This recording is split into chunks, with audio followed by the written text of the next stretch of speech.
Class कल हम लोगों ने अपने लास्ट लेक्चर में इंटरनेशनल फाइनेंशियल मैनेजमेंट का इंट्रोडक्शन पढ़ा था। डोमेस्टिक फाइनेंशियल मैनेजमेंट और इंटरनेशनल फाइनेंशियल मैनेजमेंट में क्या डिफरेंस है, इसको डिस्कस किया था। फिर जब हम इंटरनेशनल फाइनेंशियल मैनेजमेंट का वर्ड यूज़ करते हैं तो इसमें एक कॉमन टर्म आती है मल्टीनेशनल कॉरपोरेशन की, उसको हमने डिस्कस किया था। और मल्टीनेशनल कॉरपोरेशन की वजह से जो एजेंसी प्रॉब्लम अराइज होता है उसको हमने डिस्कस किया था। आज हम उसका नेक्स्ट पार्ट पढ़ने जा रहे हैं कि जो एमएनसीज हैं ये दो तरह के मैनेजमेंट स्टाइल को फॉलो करती हैं। इनका एक सेंट्रलाइज्ड मैनेजमेंट स्टाइल होता है, एक डिसेंट्रलाइज्ड मैनेजमेंट स्टाइल। अगर वो एमएनसी नहीं भी है तब भी organisations normally two type of styles को फॉलो करती हैं। सेंट्रलाइज्ड मैनेजमेंट स्टाइल में पार्ट्स अपने जूनियर्स को, बाकी मैनेजमेंट को वेस्ट नहीं की जाती। उसमें जो मैनेजमेंट लीडर है जो अपने ग्रुप और टीम के साथ मिलकर काम कर रहा है वो उनको पावर वेस्ट नहीं करता, उनको सिर्फ गाइडेंस प्रोवाइड करता है, हर लिहाज से उनको गाइडलाइन देगा, उनको सपोर्ट प्रोवाइड करता है, लेकिन वो अपनी पावर वेस्ट नहीं करता। वो अपने सबऑर्डिनेट से काम करवाता है, लेकिन किसी भी सबऑर्डिनेट को अपनी पावर वेस्ट नहीं की जाएगी। इस मैनेजमेंट स्टाइल को हम सेंट्रलाइज्ड मैनेजमेंट स्टाइल कहते हैं। ऐसा मैनेजमेंट स्टाइल जिसमें पावर सिर्फ एक अथॉरिटी के पास होती है, एक पर्सन के पास है, एक ग्रुप ऑफ पर्सनस के पास है। ये नहीं है कि वो अपनी पावर आगे वेस्ट करें, वो अपनी पावर को ट्रांसफ़र नहीं करें। ऐसे मैनेजमेंट स्टाइल को हम सेंट्रलाइज्ड मैनेजमेंट स्टाइल कहते हैं। और डिसेंट्रलाइज्ड मैनेजमेंट स्टाइल जिसमें अपनी पावर सबऑर्डिनेट्स को वेस्ट की जाती है। और डिसेंट्रलाइज्ड मैनेजमेंट स्टाइल में भी 100% पावर वेस्ट नहीं की जाती, कुछ हद तक पावर अपनी ट्रांसफ़र की जाती है, बाकी पावर अपने पास ही रखी जाती है।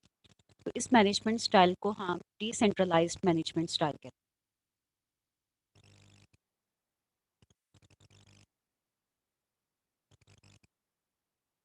इसी तरह एमएनसीज में भी इन दोनों मैनेजमेंट स्टाइल्स को फॉलो किया जाता है, सेंट्रलाइज्ड मैनेजमेंट स्टाइल और डिसेंट्रलाइज्ड मैनेजमेंट स्टाइल। यहाँ पे डायग्राम गिवन है, डायग्राम में बहुत क्लियरली इसको एक्सप्लेन करने की कोशिश की गई है। ये देखिए, ये सेंट्रलाइज्ड मल्टीनेशनल फाइनेंशियल मैनेजमेंट है जिसमें फाइनेंशियल मैनेजर्स और पेरेंट्स हैं। इसमें जो पेरेंट का कंट्रोल है वो रहता है सब्सिडरीज के ऊपर, वो सब्सिडरीज को अपनी पावर वेस्ट नहीं करते, ये सेंट्रलाइज्ड मैनेजमेंट स्टाइल को फॉलो करते हैं। अब कैश मैनेजमेंट है, सब्सिडरी ए के कैश मैनेजमेंट भी जो पेरेंट कंट्रोल है वही कर रहा है।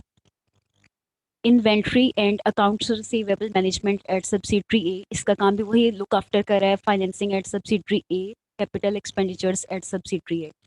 सब्सिडरी ए में जितनी भी एक्टिविटीज़ परफॉर्म की जा रही हैं, पेरेंट का इसके ऊपर 100% कंट्रोल। पेरेंट ऑर्गेनाइजेशन का, वो अपनी सब्सिडरीज को खुद मैनेज करते हैं, वो अपनी सब्सिडरीज को खुद देखते हैं। उनमें जो कैश इनफ्लो हो रहा है, जो कैश आउटफ्लो हो रहा है, जो एक्टिविटीज़ परफॉर्म की जा रही हैं, तमाम एक्टिविटीज़ के ऊपर पेरेंट कंट्रोल मौजूद होता है। ये अपनी पार्ट दूसरों तक वेस्ट नहीं करते, दूसरों को ट्रांसफ़र नहीं करते हैं। अगर एक से ज़्यादा सब्सिडरीज हैं तब भी पेरेंट कंट्रोल सबके ऊपर है। सब्सिडरी ए है, सब्सिडरी बी है, सब्सिडरी सी है। हर एक सब्सिडरी में जितनी भी एक्टिविटीज़ परफॉर्म की जा रही हैं, तमाम सब्सिडरीज की एक्टिविटीज़ को लुक आफ्टर किया जाएगा और तमाम सब्सिडरीज पे पेरेंट कंट्रोल होगा। और डिसेंट्रलाइज्ड मैनेजमेंट स्टाइल में अगर हमने सब्सिडरीज अलग-अलग बना ली हैं तो हर सब्सिडरी को उसका कंट्रोल दे दिया है कि सब्सिडरी ए की मर्जी है वो अपनी एक्टिविटीज़ को खुद मैनेज करे, सब्सिडरी बी की मर्जी है वो अपनी एक्टिविटीज़ को अपने लिहाज से मैनेज कर ले, सब्सिडरी डी की मर्जी है वो अपने लिहाज से मैनेज कर ले। जब हम डिसेंट्रलाइज्ड मैनेजमेंट स्टाइल को फॉलो करते हैं तो हमारा क्वालिटी के ऊपर कंट्रोल नहीं रहता। डिसेंट्रलाइजेशन में जहाँ पे हम अपनी पावर वेस्ट करते हैं, हम अपनी रिस्पॉन्सिबिलिटीज़ को मिनिमाइज करने की कोशिश करते हैं, लेकिन उसके नतीजे में हम बहुत सारे ऐसे सर्कमस्टांसिस को फेस करते हैं जो हमारी रेवेन्यू को कम कर देते हैं। लाइक हमारे प्रोडक्ट की क्वालिटी कम हो जाती है। अगर हमारी प्रोडक्ट की क्वालिटी कम हो जाती है तो कस्टमर्स कंपेटिटर्स की तरफ स्विच होना स्टार्ट हो जाते हैं, एजेंसी प्रॉब्लम अराइज होना स्टार्ट हो जाता है। हमने लास्ट टॉपिक में ये पढ़ा था कि एजेंसी प्रॉब्लम को मिनिमाइज करना है, लेकिन जैसे ही डिसेंट्रलाइज्ड मैनेजमेंट स्टाइल को फोकस किया, एक तो क्वालिटी रिड्यूस होगी, दूसरा एजेंसी प्रॉब्लम दोबारा से अराइज होना स्टार्ट हो जाएगा। तो इन प्रॉब्लम से बचने के लिए सेंट्रलाइज्ड मैनेजमेंट स्टाइल जिसमें ऑर्गेनाइजेशन का पेरेंट कंट्रोल सब्सिडरीज के ऊपर रहता है, उसको फॉलो किया जाना चाहिए। कुछ ऐसी ऑर्गेनाइजेशंस हैं जो दोनों मैनेजमेंट स्टाइल्स को फॉलो करती हैं, वो कॉम्बिनेशन में यूज़ करती हैं। कुछ हद तक वो अपनी पार को अपने पास ही रखती हैं और कुछ हद तक वो अपनी पार को दूसरों तक वेस्ट कर देती हैं, लेकिन 100% एक्टिविटीज़ अपनी सब्सिडरीज के स्पुर्द नहीं करती, खुद भी मैनेज करती हैं और कुछ हद तक सब्सिडरीज को भी ये ऑप्शन देती हैं, उनको भी ये राइट देती हैं कि आप अपनी सब्सिडरीज को अपने तरीके से मैनेज कर लें। तो जो ऑर्गेनाइजेशंस कॉम्बिनेशन में दोनों मैनेजमेंट स्टाइल्स यूज़ करती हैं वो सक्सेसफुल रहती हैं। जिस तरह से सब्सिडरी ए की तमाम एक्टिविटीज़ को यहाँ पे शो किया गया है कि वहाँ पे कैश मैनेजमेंट हो रहा है, inventory and account receivable management हो रही है, फाइनेंसिंग हो रही है, कैपिटल एक्सपेंडिचर्स हो रहे हैं, ये तमाम एक्टिविटीज़ जो हैं इनको पेरेंट ऑर्गेनाइजेशन मैनेज कर रही है। अब सेकंड सब्सिडरी है, उसमें भी कैश मैनेजमेंट हो रही है, उसमें भी inventory and accounts receivable management हो रही है, उसमें भी फाइनेंसिंग हो रही है, वहाँ पे भी कैपिटल एक्सपेंडिचर्स हो रहे हैं, लेकिन ये सेंट्रलाइज्ड मैनेजमेंट स्टाइल की वजह से जो पेरेंट ऑर्गेनाइजेशन है वो अपनी सब्सिडरीज की इन एक्टिविटीज़ को भी खुद देखती है, उसको खुद मैनेज करती है। उसके बाद ये देखिए डिसेंट्रलाइज्ड मल्टीनेशनल फाइनेंशियल मैनेजमेंट, इसमें सब्सिडरीज को फ्री हैंड दे दी, ये सब्सिडरीज अपनी एक्टिविटीज़ को खुद मैनेज करें, वो जिस भी तरीके से अपनी एक्टिविटीज़ को रन करना चाह रहे हैं वो उसी तरीके से अपनी एक्टिविटीज़ को रन कर सकते हैं, वो जिस भी मैनेजमेंट को हायर करना चाहें वो कर सकते हैं, वो जब चाहें अपने एम्प्लॉयज़ को फायर करना चाहें कर सकते हैं, दोबारा से उनका रिक्रूटमेंट प्रोसेस स्टार्ट करना चाहें कर सकते हैं। कि हमने सब्सिडरीज को फ्री हैंड दे दिया, यहाँ पे पेरेंट कंट्रोल नहीं रहा।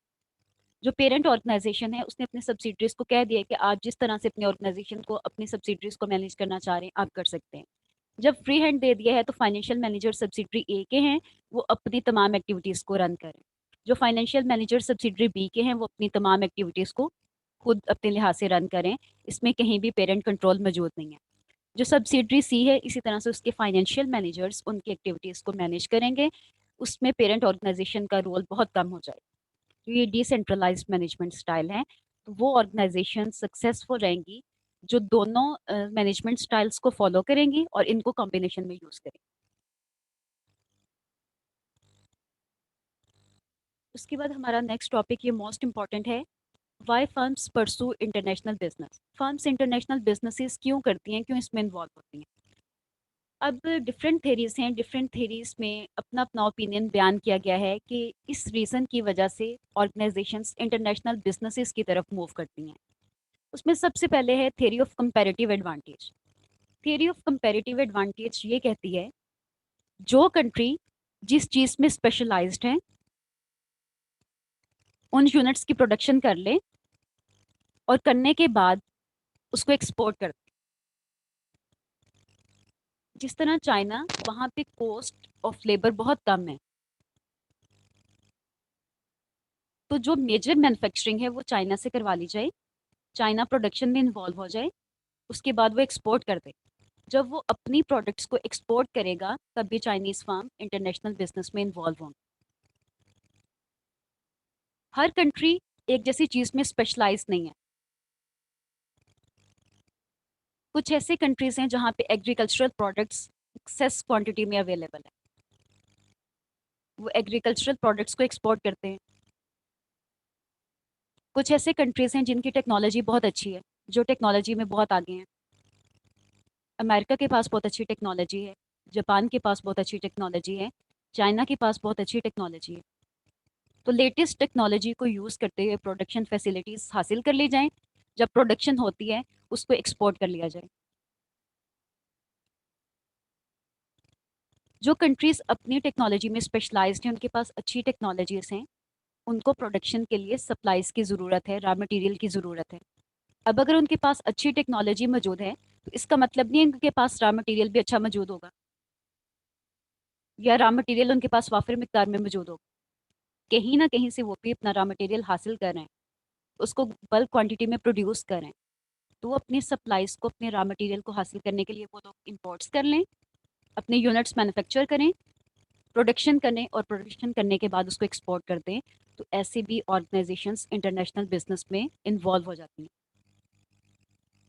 वो इंपोर्ट भी करी हैं, वो एक्सपोर्ट भी करी हैं। कीनिया जो है ये चाय की प्रोडक्शन में इसका बहुत अच्छा नाम है।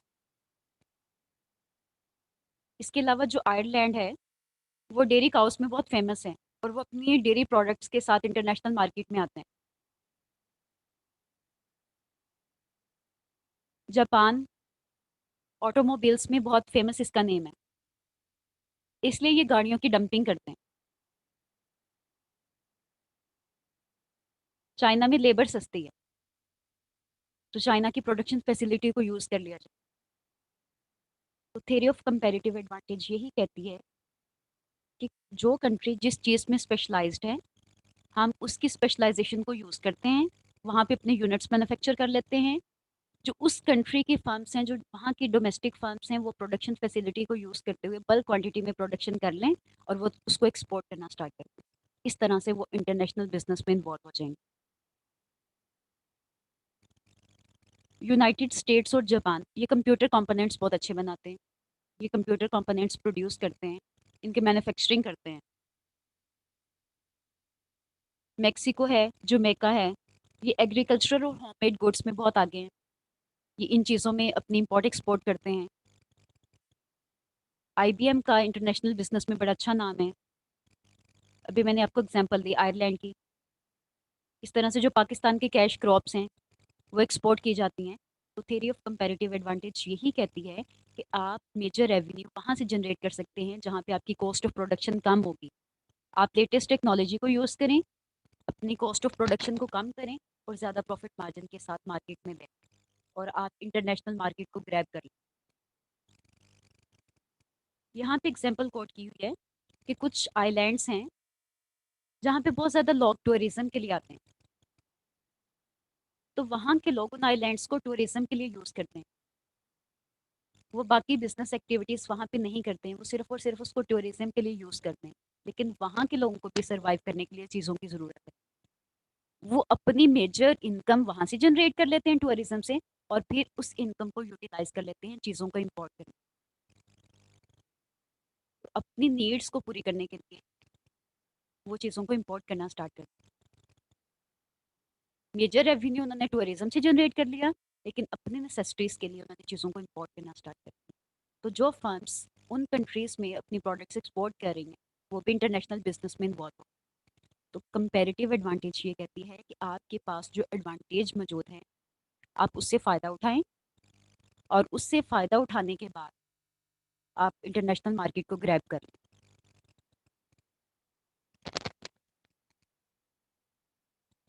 उसके बाद नेक्स्ट हमारे पास थ्योरी आती है इम्परफेक्ट मार्केट्स थ्योरी।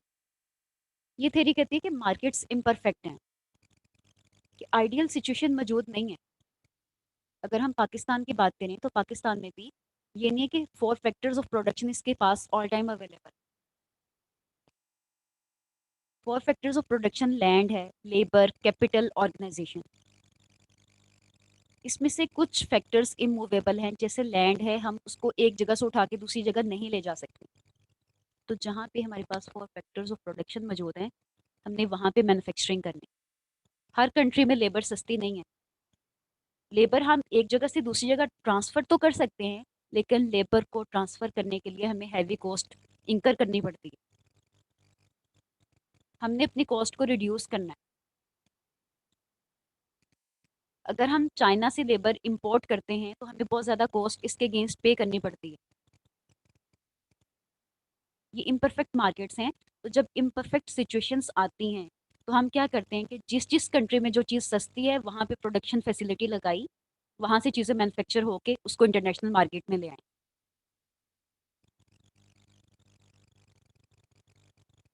अगर हर जगह पे परफेक्ट मार्केट्स हो जाएंगी, 4 फैक्टर्स ऑफ प्रोडक्शन उनको अवेलेबल हो जाएंगे, लोग इंटरनेशनल बिजनेस में इन्वॉल्व नहीं होंगे। जब इम्परफेक्ट मार्केट्स होती हैं तो ही लोग इंटरनेशनल बिजनेस में इन्वॉल्व होते हैं। अगर हर जगह पे आइडियल सिचुएशन हो जाएगी, पाकिस्तान में आइडियल सिचुएशन अवेलेबल होगी, ये चीज़ें बनाएंगे, यहीं पे सेल कर लेंगे, यहीं से प्रॉफिट मार्जिन अर्न कर लेंगे, ये एक्सपोर्ट्स की तरफ नहीं जाएंगे, फिर तो एमएनसीज बनेंगी नहीं कि वो अपने कंट्री में, सिर्फ होम कंट्री में अपनी ऑपरेशंस कंटिन्यू करें, चीज़ें मैन्युफैक्चर करें और उसके बाद एक्सपोर्ट करना स्टार्ट कर दें। वो तो फिर अपनी सब्सिडरीज ओपन नहीं करेंगे। एमएनसीज का मतलब ये है ना कि वो होम कंट्री के अलावा डिफरेंट कंट्रीज में भी अपनी सब्सिडरीज ओपन करती हैं। क्यों सब्सिडरीज ओपन करती हैं? पहले वो इसके इन्वायरमेंट को देखती हैं, जो उनको लगता है कि इन्वायरमेंट सूटेबल है इनके बिजनेस के लिए, यहाँ पे इनको कॉस्ट कम पड़ेगी, वहाँ पे वो अपनी सब्सिडरीज बना।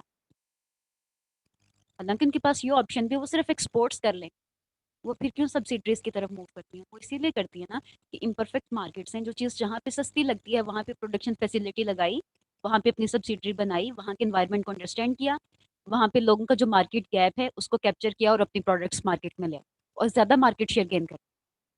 और आप देखते हैं कि डोमेस्टिक फर्म्स के अलावा जो एमएनसीज होती हैं वो ज़्यादा मार्केट शेयर गेन करती हैं। यूनिलीवर है, उसकी बहुत सारी प्रोडक्ट्स हम अपनी डेली रूटीन में यूज़ करते हैं। पामोलिव की प्रोडक्ट्स हम लोग यूज़ करते हैं। एमएनसीज ज़्यादा मार्केट शेयर ले रही हैं। तो इम्परफेक्ट मार्केट थ्योरी ये कहती है, ये भी कंपैरेटिव एडवांटेज की तरह है। कंपैरेटिव एडवांटेज थ्योरी ये कहती है कि जो एडवांटेज आपके पास मौजूद है आप उसको यूटिलाइज करो और उसके बाद इंटरनेशनल मार्केट में आ जाओ। इम्परफेक्ट मार्केट थ्योरी ये कहती है कि 4 फैक्टर्स ऑफ प्रोडक्शन आपको आइडियल सिचुएशन में हर जगह 100% अवेलेबल नहीं होंगे। जहां जहां पे आपको अवेलेबल है वहां पे आप अपना बिजनेस कंडक्ट करें और उसके बाद आप इंटरनेशनल मार्केट में आ जाएं। जो इम्परफेक्शंस होती हैं वो हमें इंटरनेशनल बिजनेस की तरफ लेके जाती हैं। अगर सारा कुछ एक ही मुल्क में प्रोड्यूस हो रहा है, वो तो इम्पोर्ट नहीं करेगा कोई भी चीज़। हर कंट्री इम्पोर्ट्स और एक्सपोर्ट्स के साथ चलता है। उसके बाद नेक्स्ट हमारे पास थ्योरी आती है product cycle theory. Product cycle theory ये कहती है कि एक प्रोडक्ट का जब लाइफ साइकिल कंप्लीट हो जाता है और वो प्रोडक्ट मैच्योर हो जाती है, मार्केट में ज़्यादा शेयर गेन कर लेती है, मार्केट सेचुरेशन हो चुकी होती है, अब मार्केट में मजीद गुंजाइश नहीं है कि वहाँ से रेवेन्यू जनरेट हो सके, उस टाइम वो फर्म इंटरनेशनल मार्केट में आती है।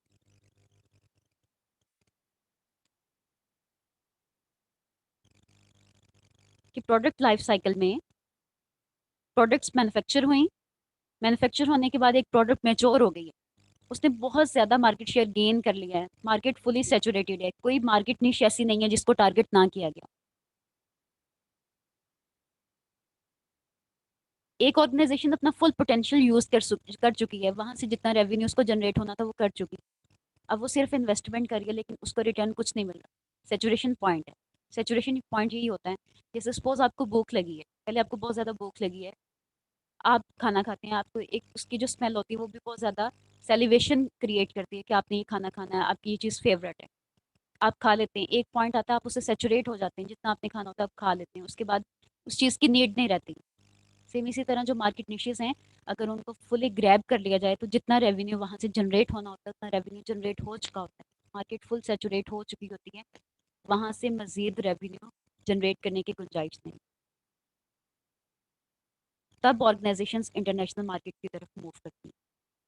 उनकी इन्वेस्टमेंट हो चुकी होती है, प्रोडक्शन फैसिलिटीज़ को यूज़ करके वो अपनी प्रोडक्शन कर चुकी होती हैं, बल्क क्वांटिटी में उनके पास स्टॉक पड़ा होता है, अब इस स्टॉक को कहीं ना कहीं उन्होंने मार्केट में लेके जाना, तब वो इंटरनेशनल मार्केट्स की तरफ मूव करती है। ये प्रोडक्ट साइकिल थ्योरी कहती है।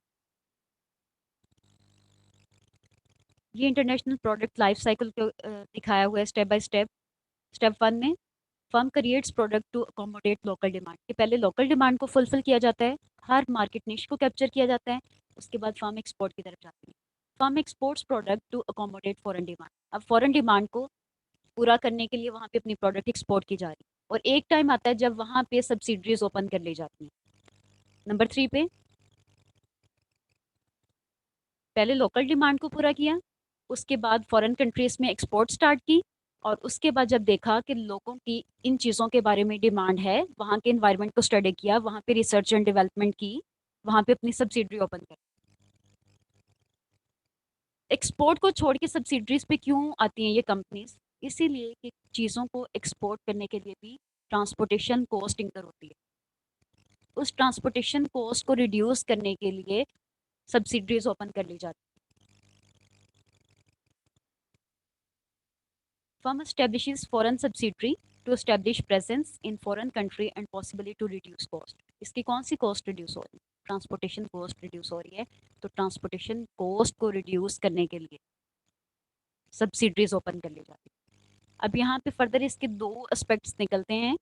4A में है firm differentiates product from competitors and expands product line in foreign country, और सेकंड पे है firms foreign business declines as its competitive advantages are eliminated, कि फर्म फॉरेन मार्केट में सरवाइव कर सकती है अगर वो अपने कंपेटिटिव एडवांटेज को अपने पास प्रिजर्व करे।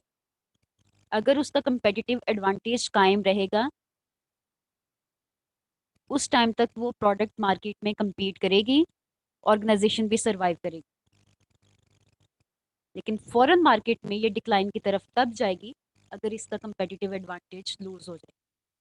हमने इससे पहले स्ट्रेटेजिक मैनेजमेंट में भी ये पढ़ा कि कंपेटिटिव एडवांटेज किस तरह से लूज होता है। अगर एक कंपनी अपने कंपेटिटिव एडवांटेज को मेंटेन रखती है, वो फॉरेन मार्केट में सर्वाइव करेगी। अगर वो अपने कंपेटिटिव एडवांटेज को परसिस्टेंट नहीं करती, उसको कायम नहीं रख सकती, उस टाइम वो अपना लूज कर देगी कंपेटिटिव एडवांटेज, और कंपेटिटिव एडवांटेज लूज होने की सूरत में इनके कस्टमर स्विच होना स्टार्ट हो जाए, ऑर्गेनाइजेशंस का रेवेन्यू कम होना स्टार्ट हो जाए, शेयर होल्डर्स को हम उतना डिविडेंड नहीं दे सकेंगे। प्रॉफिट मार्जिन ज़्यादा होगा तो शेयर होल्डर्स की वेल्थ भी मैक्सिमाइज होगी, उनको ज़्यादा डिविडेंड।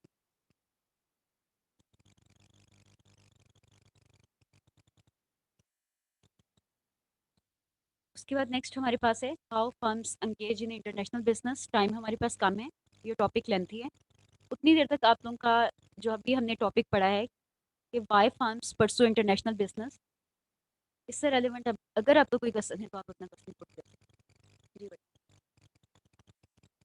फिर हम next move करते हैं। अच्छा, हम इसको कल पढ़ेंगे, कल पे रख देते हैं।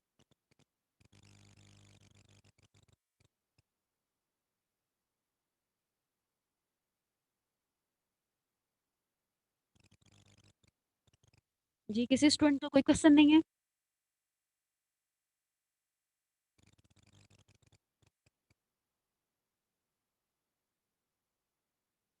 मैम, जी सब्सिडरी को एक्सप्लेन थोड़ा कर दें। बेटा, एक ऑर्गेनाइजेशन फॉरेन कंट्रीज में जो अपने बिजनेस के यूनिट्स बनाती है उसको हम सब्सिडरीज का नाम देते हैं, जो अपने बिजनेस की ब्रांचेस बनाती है वो सब्सिडरीज होती ओके। है।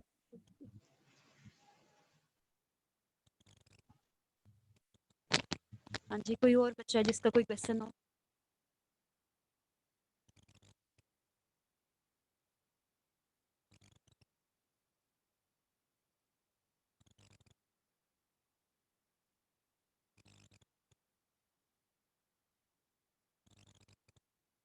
जी बेटा, किसी और बच्चे का कोई क्वेश्चन है तो अपना क्वेश्चन पुट कर सकता है।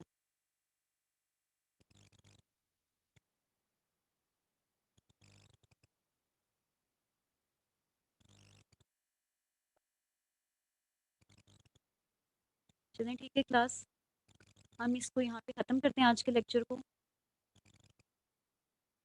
अगर आप लोगों का